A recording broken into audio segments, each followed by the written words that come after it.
The benchmark Nikkei average gained more than 600 points. Many investors welcomed Abe's comments that the government will take bold measures to boost the economy. For the details, we go to our business reporter, Phoebe Amoroso.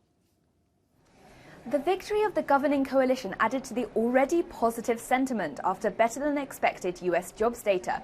The Nikkei average climbed nearly 4%, finishing at 15,708.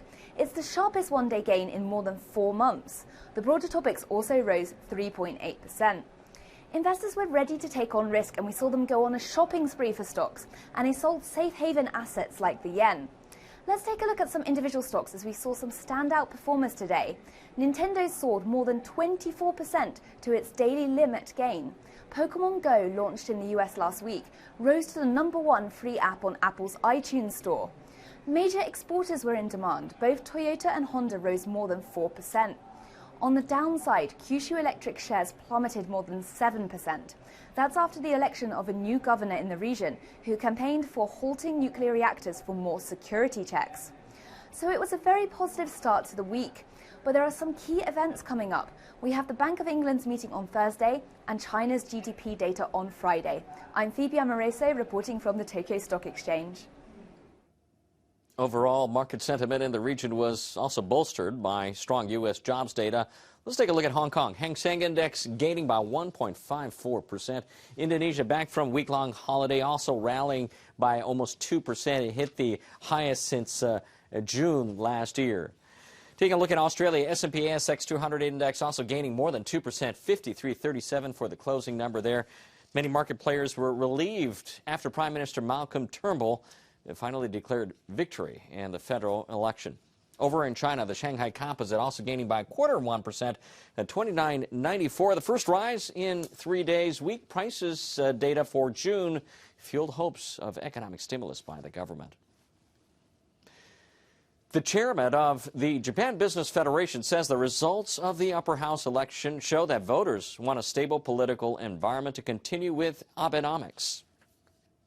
The top priority going forward is ending deflation and revitalizing the economy. To accomplish this, it's essential that the government expand personal consumption and investment and promote deregulation.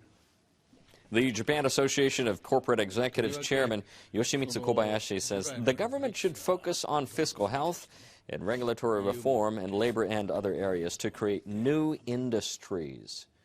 Japan's Mitsubishi Aircraft is on its way to clinch its first European order for its MRJ passenger jets. Sources close to the deal say management at the subsidiary of Mitsubishi Heavy Industries agreed in principle to sell up to 20 units to Swedish aircraft leasing firm Rockton.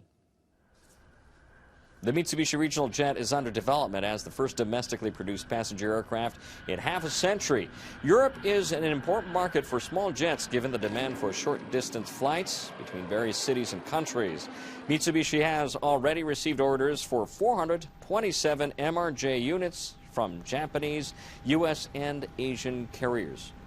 The market for small passenger jets is increasingly competitive with leading makers including Brazil's Embraer and Canada's Bombardier vying for a share. Digital signage has become a common sight in Japan. Makers have come up with a flexible display for curved surfaces.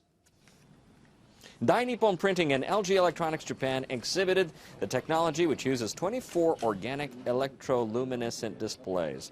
They plan to start selling it in October. They're targeting commercial complexes and office buildings where there's demand for something stylish. The display can be wrapped around pillars, and it can be attached to a ceiling as well. We want to offer new ways to use signage. Panasonic already sells a smartphone-linked sign. A special app lets people read the information in their native language. Private think tank Fuji Chimera Research Institute expects Japan's digital signage market to grow to over $2.6 billion by 2020.